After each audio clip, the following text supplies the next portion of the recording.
Content that you're putting out into the world has the ultimate leverage. You can't expect a single person to give you everything you need in life. The same way you can't expect a single relationship to give you everything you need in life. Time is something that I think about constantly. Because time doesn't care what you do on a daily basis. It's just gonna keep moving. When life is beautiful and sweet, you need to stop and look up at the sky and say, if this isn't nice, what is? When you find the person that you love doing nothing with, that's your person. Sahil Bloom is one of the most interesting people to follow on Twitter. He's even more interesting to talk to because he has perspectives on everything from wealth creation to lifestyle design and so much more. We've tapped into all of this. It's a wealth of information for you to learn from and use in your own life. But before you go there, I want to make sure you hit subscribe and smash that bell icon. I'll see you in my chat with Sahil.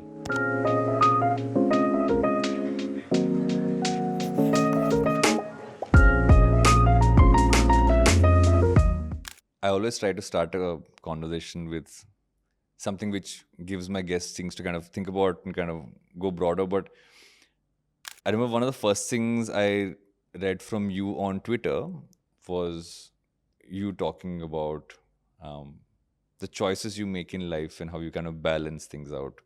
So I want to kind of start off with that and just say that kind of look back at your life. Maybe like you can choose the range of dates that you want to. What does balance mean to you? I could take this in so many different ways. It's a great conversation starter. For me personally, balance has only been something that I've really thought about over the last 2 years, really since May of 2021. I think the whole early part of my life, of my career, was always about intensity. Everything was about 110% towards whatever that goal was, whatever I was striving for at that one point in time. And balance was for weak people in my mind. I was like, I'll balance when I'm dead. That was my mindset. It was like that hustle culture mindset that you get. And only as I turned 30 and started to realize that time was ticking away, really for my parents, my grandparents, and that I was living in a way that was not in line with the values of what I felt were important, that I started to think about balance as a result of that. So really only in the last 2 years has it meant anything to me. And I start with balance because, like you said, it's often looked at as you're choosing between work and life versus work is a part of life, but we always say choose between work and life. And you're also looking at it from the sense of saying, it's not even about priorities. It's about saying, this is what I need to do now. So I'll have time for that later. So balance again becomes like, I'm going to take my entire life, going to break it into chunks. This is the time for me to like hustle and work, and this is the time for me to have life. But I feel there are moments, like you said, when you realize that they're not separate things. They got to work together, and to do that, you got to kind of understand what you prioritize. Did you go through a process of like working through actual elements of how to prioritize things? Because building balance is all about that, right? It's never going to be this. It's always going to have that fluctuation. Yeah. So how do you find that? There's a tendency I have found with especially ambitious people to believe that everything in life exists on a light switch and you flick it on or you flick it off. So to your point, early in your career, you say like, this is my hustle phase and that's all I flick on. Everything else gets turned off in your life, your family, your friends, your health, your relationships, all these things get flicked off because you think you can only do one. And what I've only realized recently is that really all of life exists on dimmer switch. You may have seasons of your life when you want to focus on that one thing. You want to really prioritize and focus on your career. But that doesn't mean that you have to turn off all of these other things in your life. And if you do, you may find that they actually atrophy, that they actually are irreparably harmed, and that you're not able to turn them back on.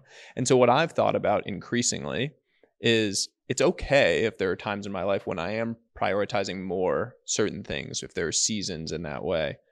But I never want to let one of these areas that I value completely atrophy and start to wither away. So I have thought about how life exists on, I talk about 5 types of wealth, and I'm writing a book on this now.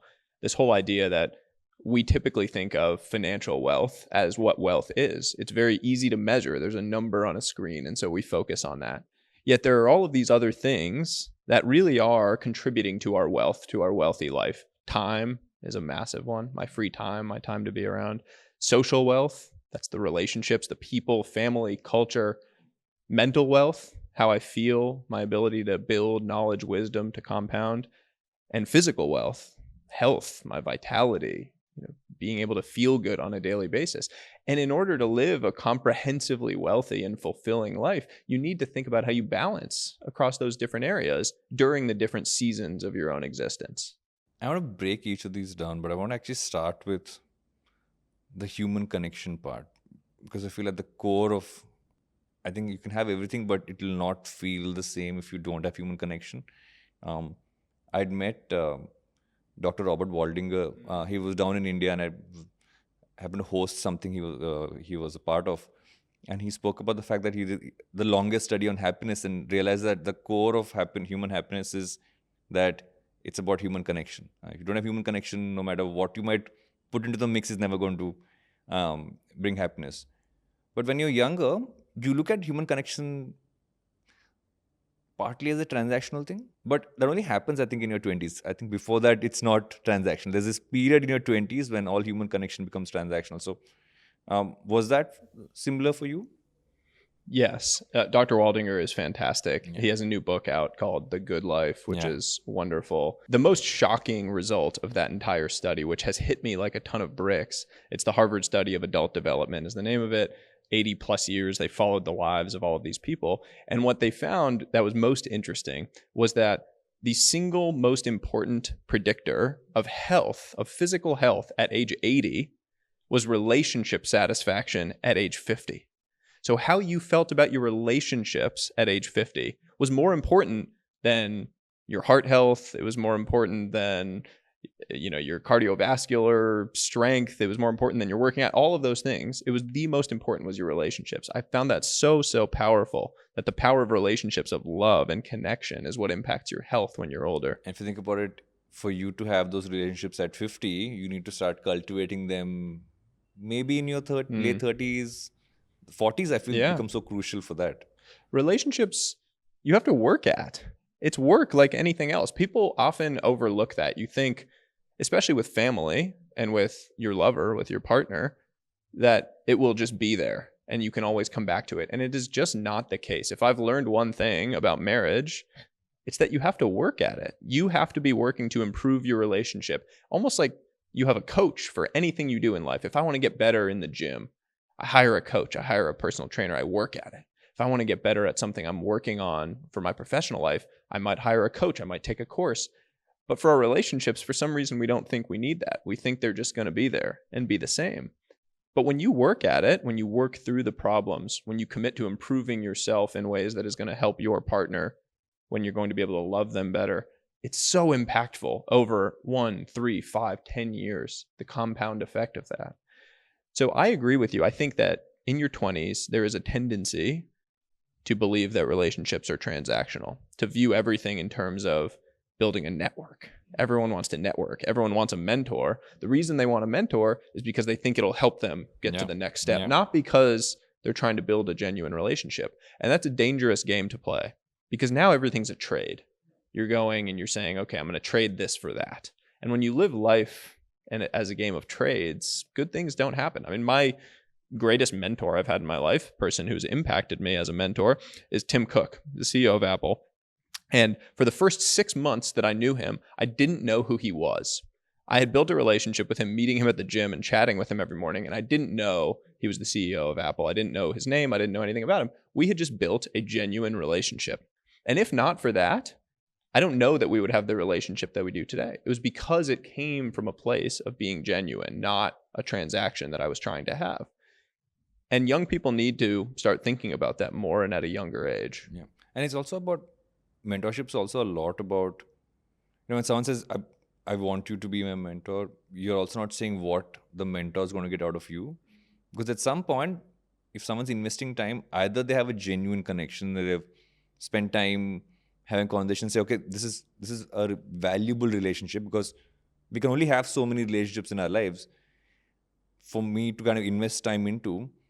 Or you're saying, this is what I am doing, and this is why I believe I want mentorship from you. But we often start with, can you be, this is my problem statement. Can you be my mentor? And that's how it ends up starting, which is never a good way to start any relationship, I mean, let alone being a mentor. I think mentorship is sort of a dated concept in general. There's something so formal about the idea of me walking up to you and saying, "Hey, will you be my mentor?" That just sounds like it sounds like a lot of work. It sounds like a big commitment. I'm reluctant if someone comes up to me and says that. There's a different way to approach it, which I would call like building a sort of a board of advisors, like a personal board of advisors, which is a group of people that you can come to for insight or pushback or feedback on things you're doing. And you never have to go up to them and say, "Will you be my mentor?" They can just be someone that you've built a relationship with. And that is so much more powerful. Also, because you can't expect a single person to give you everything you need in life. The same way you can't expect a single relationship to give you everything you need in life. You might have your best friend that gives you a lot of different things than your partner. And that's great. That's a good thing. You need it to all come together in your life. So I think in general, the concept of traditional mentorship is dying or dead. Yeah. And also, you got to kind of flip that around as well, right? I remember talking to one of the founders of this company called Boat, and Amman told me this, that he actually hires people below the age of 24 as part of his team. So he gets mentored by them about where the world's kind of going. Because like, you don't just turn to people older than you turn to people younger than you to really learn from them. Yeah. I thought that's a great insight, because at some point it's also about flipping that around and saying, what are you getting to learn from people? But I want to go to the other one you spoke of, which is gaining wisdom. Right? We have the wrong notion of what wisdom is. It's like, it's not sharing novel quotes on Twitter. Who would know? And you're the one to talk about Twitter, so I'm not going to get too far into that. But what is wisdom? If you had to kind of put that down in a statement. I believe that wisdom is the ability to deconstruct your own personal struggles and to understand them, to start learning how to ask the right questions rather than to have the right answers. Most young people, most old people for that matter, are constantly focused on answers. You think about, I need to have the right answers to all of these challenges I'm facing in my life. I need to figure them out. But every great journey actually begins with asking the right questions, with really falling in love with the questions, spending enough time with them that you eventually may figure out a path to the answer. And so many young people, when they go into new relationships, are looking for answers. I'm coming to you as a mentor and saying, "Oh, I want you to give me all the answers that are going to allow me to have this amazing, thriving career." Well, guess what? That doesn't exist. I can't give you any answers. Your life looks very different than mine. Your circumstances, everything, your path is different than mine. But I can give you questions you should ask. I can give you frameworks for how to think about the different problems that exist. So to me, wisdom is the ability to look at your situation, to experience those daily struggles, to wrestle with them, and to start asking the right questions about how to navigate that. And so when I write a lot, and people constantly respond or say things to me of like, "Oh, that's such incredible wisdom." I don't consider myself wise. I'm 32 years old. I think it's almost ridiculous for me to say that I'm some wise, that I've have all this amazing experience. I don't have nearly as much experience as some of these great business people that are out there. What I do is I think constantly about my life and about things around me. I read constantly. I consume things constantly. I talk to people constantly. And that allows me to have this incredibly large and diverse picture of what my life, what my experience, what my world, what my struggles look like. And when you think about those, when you wrestle with them and spend time with them, incredible things come out of that. And there are so many people out there who are struggling with these same things as me. So I know that if I can share my own struggle in a way that makes sense, start asking the questions and give people ways to think about them, I know there will be people out there that will benefit from that. If I had to put a term to what you share, is actionable insights, right? Because whenever I read anything you kind of put out there, I know this is something which most people can use in their lives. Most people will kind of relate to. Do you have a process of distilling it down from stuff you're consuming to how it kind of comes out? Yes. So the way I think about it is basically that every idea that you share is sort of downstream from something you consume. I think I heard, maybe it was James Clear phrase it that way. It's a brilliant way of thinking of it. I consume constantly. I'm constantly reading. I'm constantly talking to interesting people. I'm listening to things. And I need a way to gather all of that in a place. So every time that triggers an interesting idea, I need to be able to capture that. So personally, I use Notion because I think it's just a good basic place to create a repository.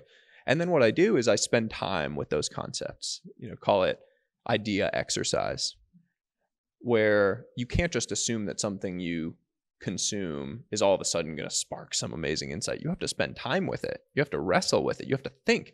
And in the modern world, that's very, very hard to do. Yeah, to think. Everything becomes transactional in the world we live in. We jump from one task to the next. We're doing this, then we're in a meeting, then we're calling someone, then we're at home, then you're never bored.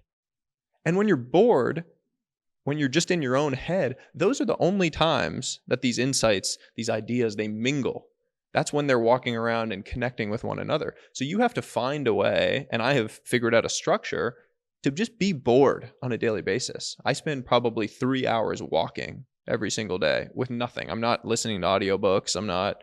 So what do you do when you get an idea? Do you have a I have a pen notebook. and, I carry around a paper notebook. I don't have it with me in my pocket right now, but a small notebook that I have with a pen in my pocket. And when I walk now, it's because I have a son who's 8 months old who tends to only sleep when he's outside on a walk. And now it's cold in the Northeast. So I'm out like bundled up, out on a walk. He's asleep. And I just walk. And in nature, you have fresh air, ideas, you're thinking about things, and things are connecting. And I'll write them down. And then when I get back, I'll log it into my whole system.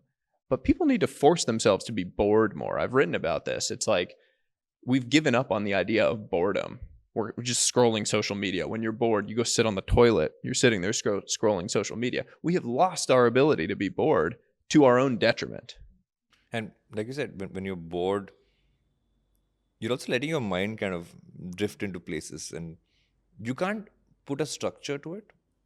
I feel part of the problem also is that at some level one is obviously the fact that we constantly addicted to flipping from one thing to the other, like you said. The other thing is that we've tried to build so many systems around everything, is that even boredom is something we think, okay, I'm going to have some time of disconnection, rather than saying I want to have some time getting bored. And I feel just what you term it, how you structure it, makes such a big difference, because disconnection feels like you're constraining yourself. It feels like, no, you're sitting in this room alone by yourself. I remember I did that when I was writing my book, and I was like, I think the first few times I was like, okay, getting jittery, because it just felt like I was confining myself in a room. Do you think that plays into how it comes across into your mind, and that rigidity of a structure? Yes, and I think I contribute to this being a problem because everything I share, I try to put it in a package that it makes sense to people. And so there's a system or there's a framework or there's an idea. And even when I share, I talk about tech-free walks, technology-free walks as what I do. So now it has a name. Now it's a thing that you have to do. Now it becomes, to use the Greek phrase, there's atelic activities and telic activities. Telic, coming from the Greek root telos, means on purpose. You're doing something with a purpose. Atelic is an activity with no purpose. You're just walking. This should be an atelic activity. You're just walking, and if something comes to you, it comes to you. If not, okay. But because I've put a name to it, now people are like, okay, I'm going to go for my tech-free walk. And that's a problem because now you've turned it into a purposeful activity that maybe detracts from what it is intended to be. I've experienced this with meditation my whole life. I've wanted to be someone that meditates. I want that to be part of my identity. But because I put so much pressure on myself, I create a structure to it. And I need a headband that measures my brain activity, or I need an app that's going to tell me how to do it. And I need to be perfect, never thinking about anything other than my breath. And that has constrained me from ever being able to meditate regularly because I put so much pressure on myself. So part of this is also the act of allowing yourself to just be. And that's very, very difficult in the modern world. And I struggle with it constantly. So it's not like I've figured this out, let me tell you how to do it. It's a constant struggle. I've struggled with meditation as well. I think the only meditation I get to I get myself to do is sleep meditation.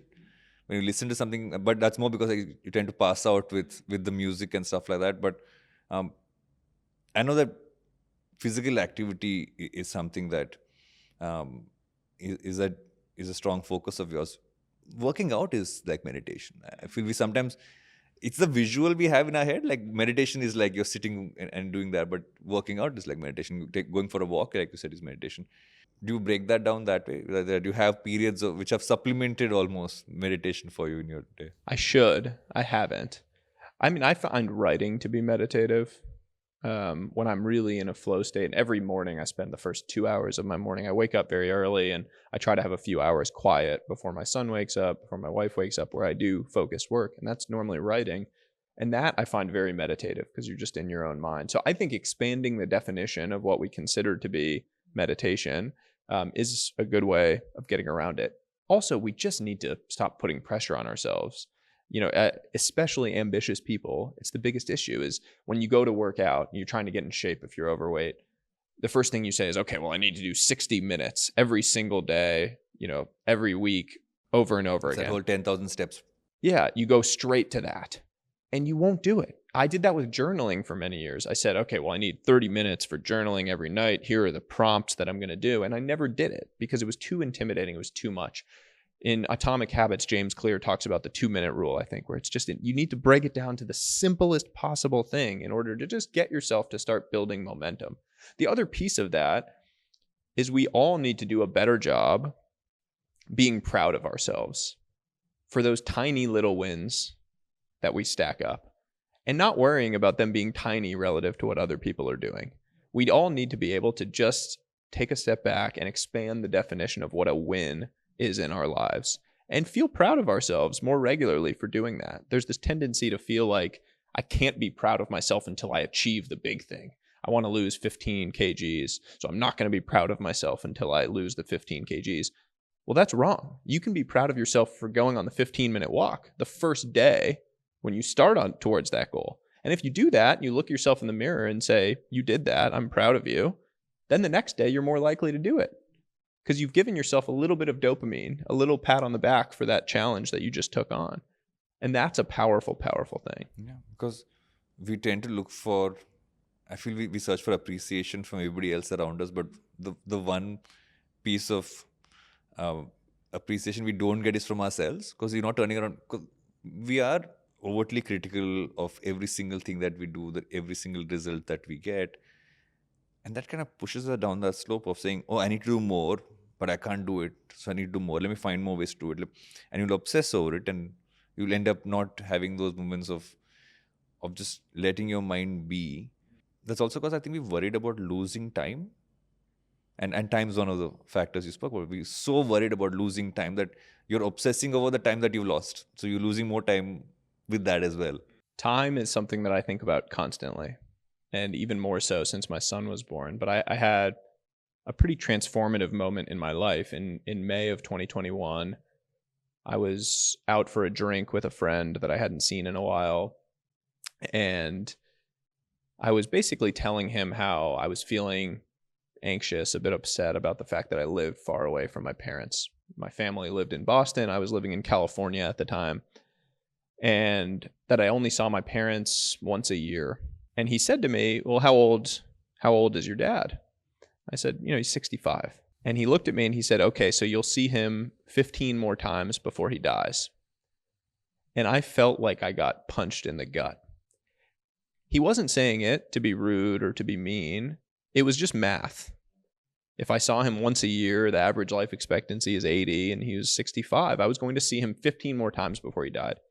The next morning, I told my wife that I wanted to move to the East Coast. Within 30 days, we had sold our house in California, bought a house on the East Coast, and moved our whole life. I quit my job. We moved everything. It was all about time. It was just the first time in my life that I had realized that time was never going to be forgiving. Because time doesn't care what you do on a daily basis. It's just going to keep moving. And whether you spend it with people you care about, whether you're building the relationships that will matter in the end, or whether you're doing nothing, it's going to continue rolling. So starting to be more aware of the precious nature of time, and of prioritizing the things that will really matter in the end, not the hustle of whatever it is that you think you're supposed to be doing, but of prioritizing things that are important to you, that are uniquely important to you, and embracing them and enjoying them and pausing to appreciate when something is beautiful. That's how we all start to take advantage and start to have a better, healthier relationship with time.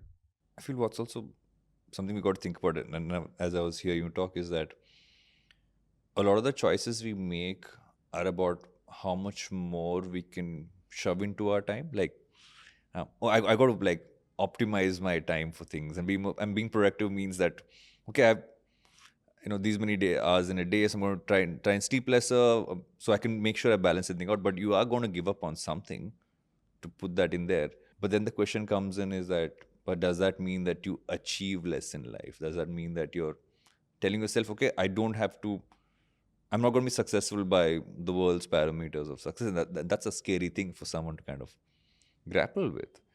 So how did you grapple with it? You have to know what you want. Part of all of this is figuring out what you want and what are the high leverage ways to go after it.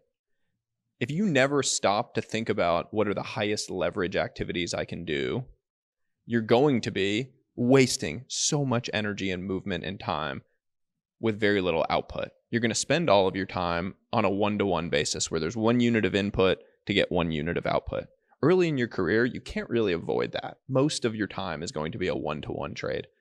But once you're about 30 and beyond, once you've explored and you've started to be able to see the different opportunities that exist out there, you need to prioritize and find those ones where it is a 1 unit of input for a 10 units of output, where you can put in that same hour of time but generate an enormous output. And that's what I have found now for myself, is those opportunities where I might have days where I only have to work 2 hours. And it doesn't matter because I know what the output is, and I know that my work is still working for me. You think about leverage. Naval has talked about this a lot. Content that you're putting out into the world has the ultimate leverage. Just 2 days ago, I had a perfect example of this. I had tweeted something in November of 2021, so 16 months ago. Bill Ackman, the famous billionaire investor, somehow had a friend send it to him. I don't know Bill. I've never met him in my life. A friend sent it to him and he reposted it and said, "This is fantastic." I replied to that tweet and just said, "Thanks for sharing it. We should get lunch in New York sometime. Lunch on me," which is kind of funny. He's a billionaire. And he replied immediately and took me up on it. And so now I'm getting lunch with this famous billionaire investor. And that to me was this unbelievable example of something that I created 16 months ago is still doing work for me. It's working on my behalf when I haven't even thought about it in a year and a half, and it's out there working for me. So that's leverage, when you start putting things out into the world that are still working for you. And when you do it once, great. Now you do it 100 times. You have an army of things out there working for you in the world. And that's when you separate inputs from outputs. That's when your time starts to become you are the boss of your time rather than time being your boss. It also allows you to kind of look at, the problem is I feel the industrial age at some point made the world look at things in a very input and output scenario. You go into work, you clock in at 9, you clock out at 5, and you get paid this amount of money. And at some point, that feels like that one single track that you have to follow. But what we're realizing, especially with the online space, they can kind of go wider. And if you kind of play it right, I don't think, going back to balance, you never find that exact balance. But I think at some point you understand the mix that works for you. And the mix is different for everybody in terms of what you want across, what you term as wealth, like just taking from what you were saying.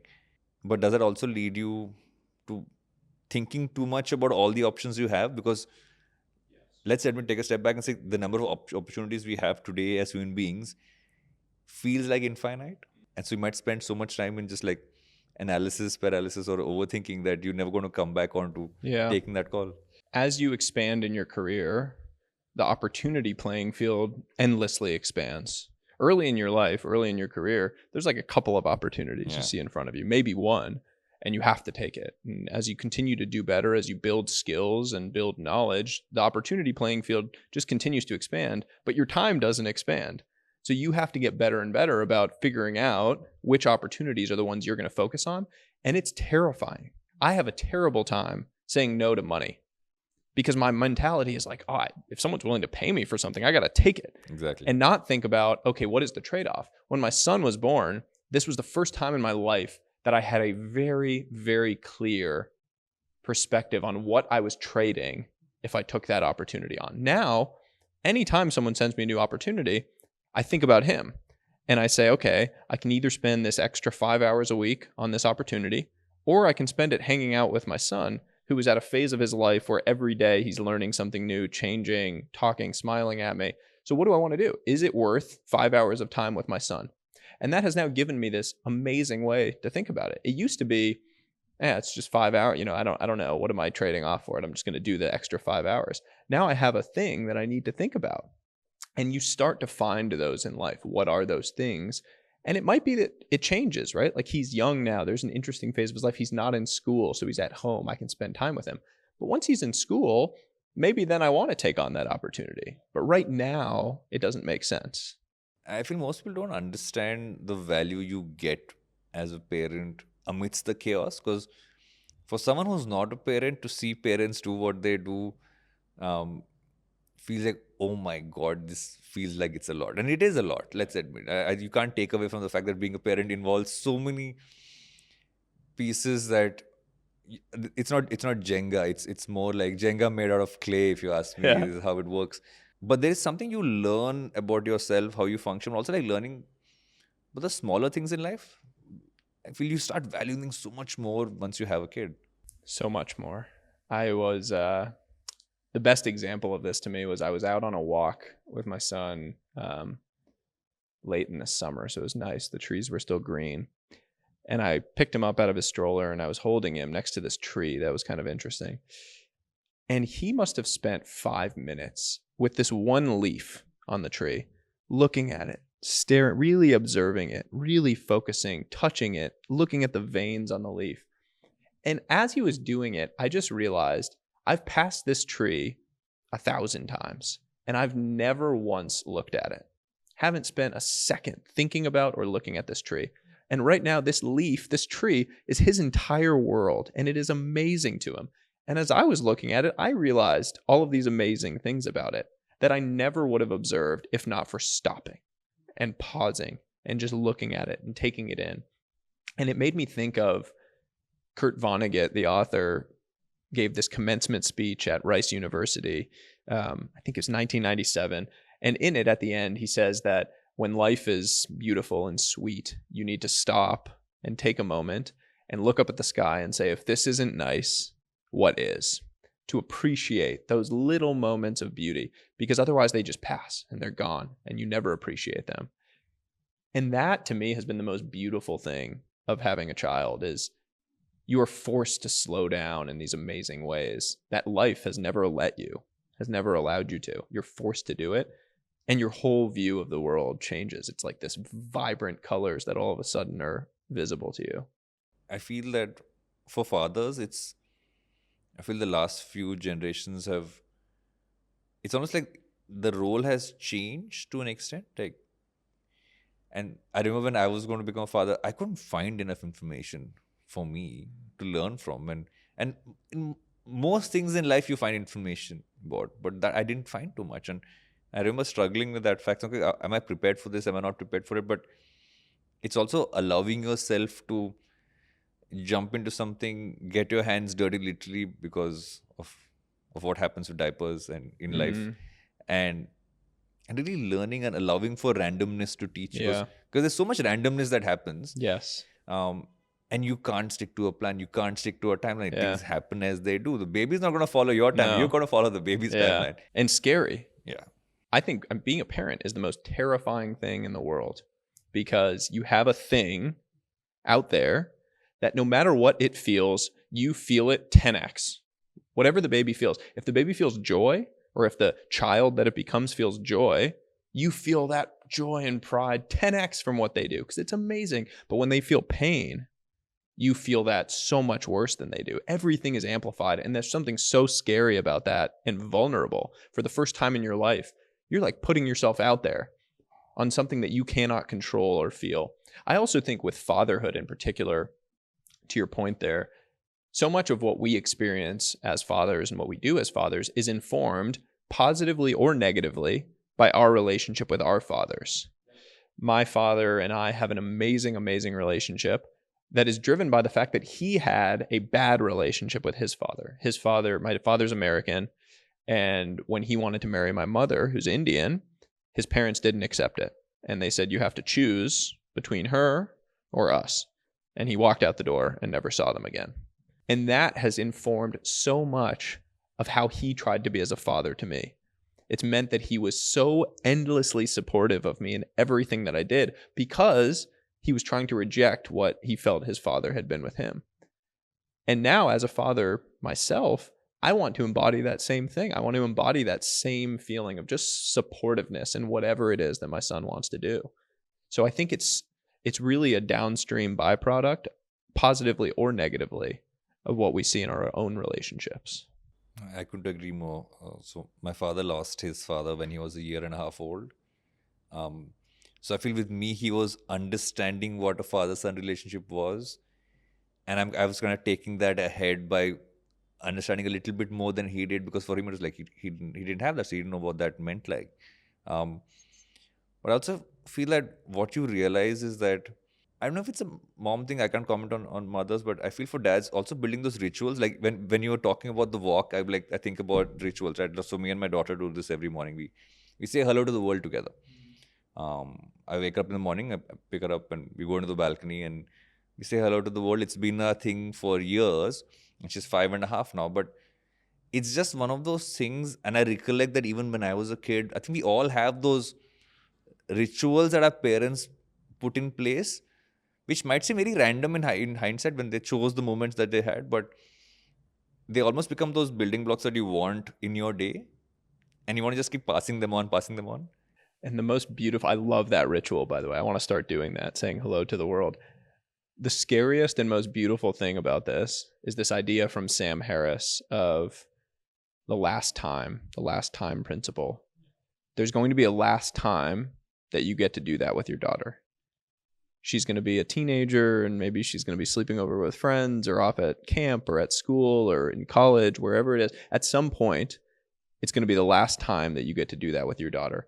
So what more reason to embrace every single morning that you get to do that? Because there will be a time when you want to and you can't. I think about that constantly. I'm like, oh, this might be the last time that my son wants to crawl all over me in bed. And so as annoying as it is sometimes when he smacks me in the face to wake me up and I'm trying to sleep and I'm tired and he starts whacking me, there's going to be a time when he's no longer doing this. And I'm going to wish that he was. So I just can't, I can't imagine a better thing. I think with the last time piece, it also comes down to, there's memento mori, which is the Stoic principle, right? Is that, which I remember the first time I read about it, I just found that I'm like, morbid. Morbid, it's dark. I don't really go there in my head saying, oh, what if you can't wake up to tomorrow morning, or kids don't wake up tomorrow morning?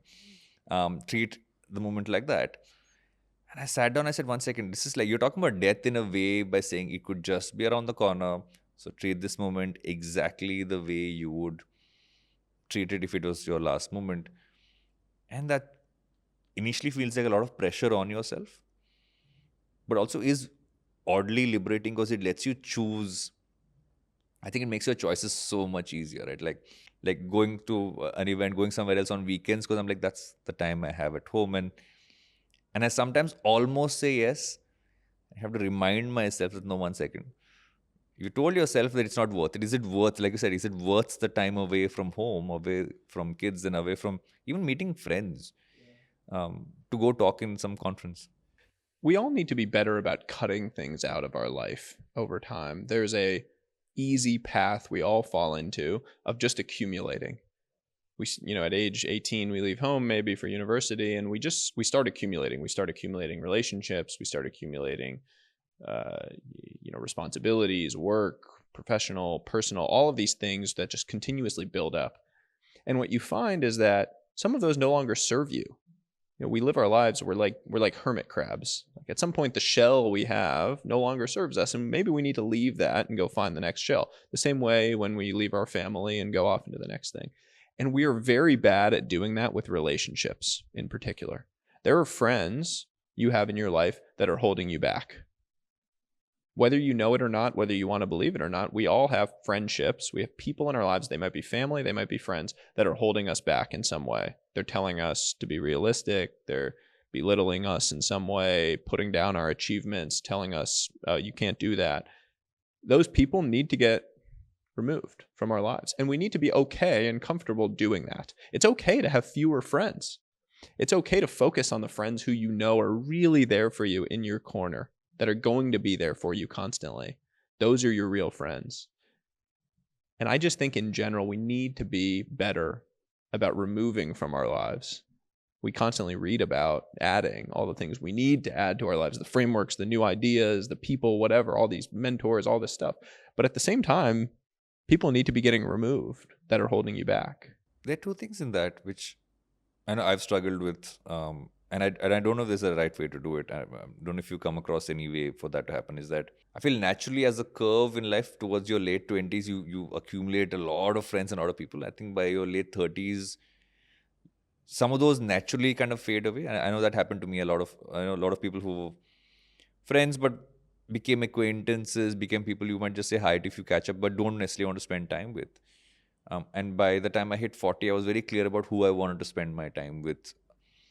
But you still have a lot of people who kind of feel like, once again, you just stop spending time with me, or you don't want to be my friend anymore. And the tendency is to ghost them. You don't necessarily want to tell them it's over. You tend to say, you just gotta let that fade away.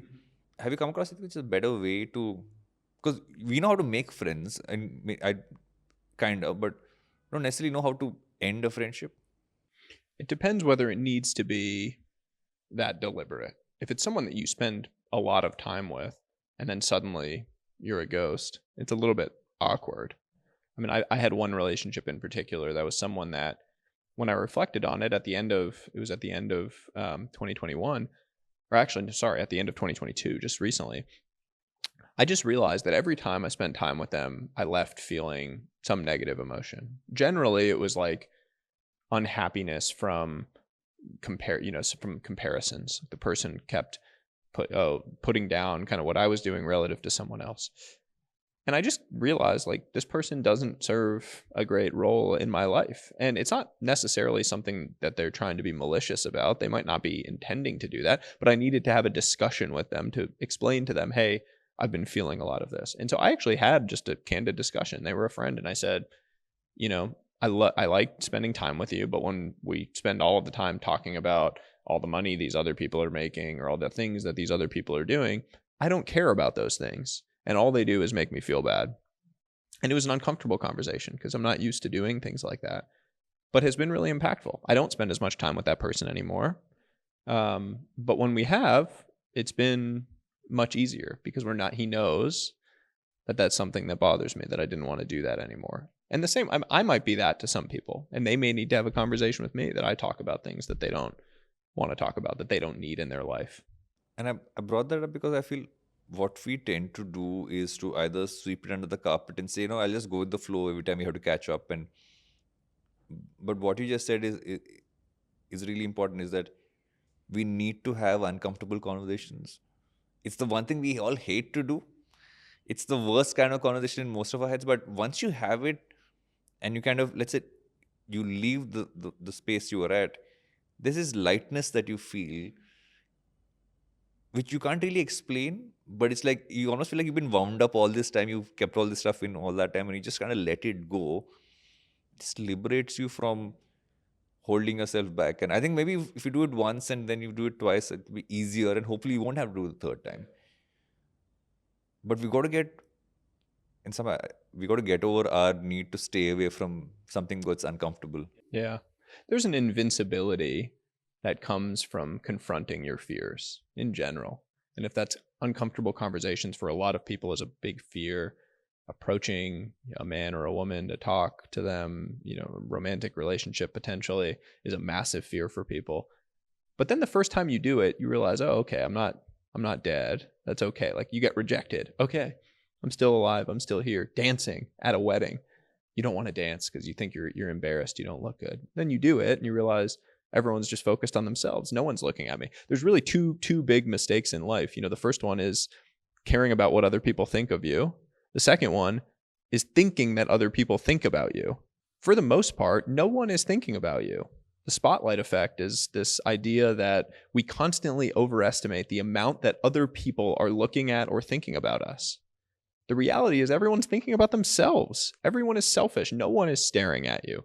So why not go do those embarrassing things that you're afraid of? No one is going to remember them. Maybe for a second they laugh and look, and then it's over.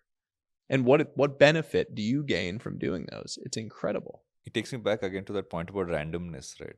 Boredom is one element, but I think randomness is something we all don't value enough, because there is so much you get out of just giving in to random things that happen. Like the randomness of you meeting Tim Cook in your gym led to something, right? You allowed a random encounter to happen. If you'd say, no, I'm going to gym, this is my system, I'm going to stick to that, then it wouldn't have happened. The randomness of like how I met my wife. We met in a marketing conference where someone who was on stage was really boring. And we were just like, we happened to see each other. We just ended up chatting and we ended up dating and then got married. I'm like, the randomness of us being in that conference at the same time when someone who was on stage was really bad at what he was doing. I feel if we give in to that a lot more, these things kind of play out a lot better. The universe is incredible. Those kind of things. I'm only sitting here because an Indian girl from Bangalore, India, decided to apply to US university without her parents' permission, got in, came to the US, went to graduate school, and crossed over by a 2-week period when my father was finishing his PhD there.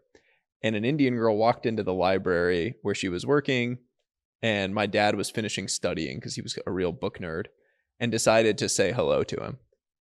That 2-week period, two completely different worlds collided for 2 weeks in one tiny town in America. And I'm sitting here because of that. It's like, what an unbelievable world and universe we live in, that type of thing can happen. I only met my wife because I was trying to pursue one of her friends originally. And I had been scared to talk to one of her friends, but I did. The friend didn't like me, but said, oh, but this friend of mine is recently single. You should meet her. This is when I was 15 years old. My wife was 14.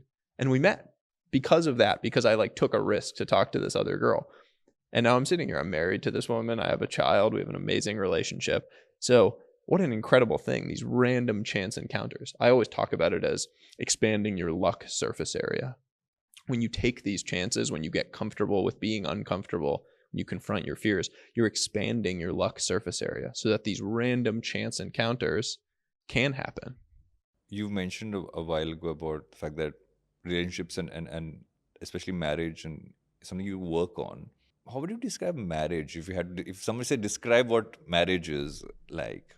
So there are categories of, so I have this standing joke that I have groups of friends. I have friends who are single, I have friends who are married, and I have friends who are parents. And I feel a different psychology. There's a shift that happens as you go through these stages. How do you see marriage today compared to when you were 15, when you met your wife? When I was 15, my perception of marriage was photos of a wedding. These beautiful posed photos, honeymoon pictures, this glamorous thing, wedding dresses, beautiful outfits. That was my perception of what marriage was. Smiling people, all this stuff. Now what I realize is that's a tiny percentage of life, is those glamorous moments. The vast majority of life is doing absolutely nothing. Just sitting around, basically doing nothing with your kids, with your wife, around the house, mostly just doing nothing. When you find the person that you love doing nothing with, that's your person. Then you found your person, because that's what you're going to do. That's what you spend your life doing. And I think it's such an amazing realization and a shift of mindset, because we don't have to think about life as this Instagram photo, this perfect photo on vacation and everyone's toned and tan and everything looks good. That's not really what life is. And that's okay. That's great. That's the beauty of it, is that it is so imperfect. There's no such thing as a perfect relationship. There's no such thing as a perfect person. It's about loving the imperfections in the person. When you find someone that loves your imperfections where you love their imperfections, that is what real love looks like. There's a sense of clarity that comes across when you're speaking about things. How much of that is natural? How much, because we want to have a sense of clarity in life. But is that something you worked on to come to this point of saying, okay, I have clarity about how to respond to things, how to think, how to condense information? What has been your journey to where you are? Certainly doesn't come naturally. I am as scattered and disorganized as anyone else. People ask me about, like, oh, what's your productivity system? How organized and productive? I'm terrible. I do not have I'm not some like incredible, central nervous system of my universe. I am as simple as they come. I mean, I take notes on a piece of paper, right? I still do that. Um, my clarity comes from wrestling with this stuff constantly, from thinking about it constantly, from talking to people. I love talking to people. So I'm constantly doing that and trying to see, where are the holes in my understanding of this? Where are people asking more questions, talking to my wife? That's where clarity comes from, I think, ultimately. I don't think you can just poof clarity into the air. It has to come from really fighting with these problems because they're big. We're asking big questions and ones that don't have right answers, by the way. I'm giving my perspective on something. There's 100 other perspectives that are all just as valid if they work for you. What works for me may not work for someone else, and that's okay. There's absolutely nothing wrong with that. But the important part is wrestling with those questions. It's spending time with them. It's learning to embrace them and love them. That's where the clarity comes from. And whether it comes at age 20 or for me at age 30 in a lot of these things or at age 60, that's okay. Is there a piece of advice you've gotten through this journey that stuck with you? Lean into gratitude in all of your relationships. That has changed my life. I spent most of my life taking relationships for granted, especially with my wife. And in the last year and a half or two, we have really leaned into gratitude, to feeling grateful for those tiny things about each other. And that has completely changed our relationship. We actually play this game now called Gratitude Tennis, where you have 3 minutes and one person serves, which is, I say something that I'm grateful for about you, and then you hit the ball back by saying something you're grateful for about me. And for 3 minutes, you do that. And it can be the tiniest thing, like, oh, I really appreciate that you put dish soap back in the dispenser. Or, oh, I really appreciate that you put your dishes away. Whatever it is, the tiny thing. But it feels so incredible to give and receive gratitude in that condensed period and to realize that there are all these amazing tiny things that you appreciate about this person. Because again, it's so easy to get caught up in the big things and just focus on, like, oh, life isn't going the perfect way that I wanted it to in this big way. But if there are all these tiny little wins, these tiny things that you appreciate about these people, and you start voicing them, vocalizing these things to people, it completely changes the way you look at the world. I've recently come across this whole idea of choosing joy. We all experience the same set of things, and we have a choice of how to perceive them. We get to choose how we are going to perceive these things that come into our life. So why not choose joy? Why not lean into loving those things that come your way? Because when you do that, suddenly these bad things, getting stuck in traffic and being late for something, you can perceive that as a stressful event. Oh my God, this is awful. This is terrible. Or you can choose joy, and you can choose to say, how wonderful that I'm alive and that I'm getting to go to this meeting and that I'm here in the moment. How many people would kill for this opportunity that I have right now to be here? When you lean into joy, when you lean into gratitude, so many good things start to happen in your life. I can keep going on in this conversation, but what we do on this show is we close things off in a note where the audience always wants a part two. I'm hoping there will be a part two, and maybe that will be when I come down to the States, or when you make your next trip here. But thank you so much for doing this. Thank you for coming on the show and having this conversation. It was my pleasure. This was a lot of fun, and I'm so excited for part two.